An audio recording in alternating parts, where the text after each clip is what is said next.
नमस्कार सबैजनालाई। मेरो नाम युवक खुलाल मगर, घर चाहिँ उदयपुर। मैले यहाँ प्लेसमेन्टबाट जापानको लागि प्रोसेस गरेको थिएँ र आज मेरो भिजा आएको छ।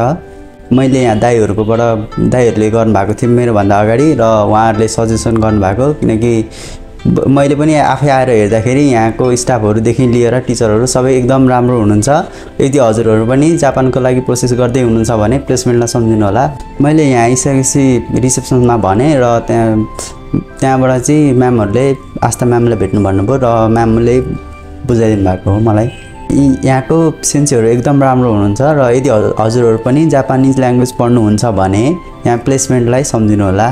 मैले चाहिँ यहाँबाट डकुमेन्ट बनाउँदाखेरि म्यामहरूले धेरै सहयोग गर्नुभयो र धेरै सहज भयो मलाई।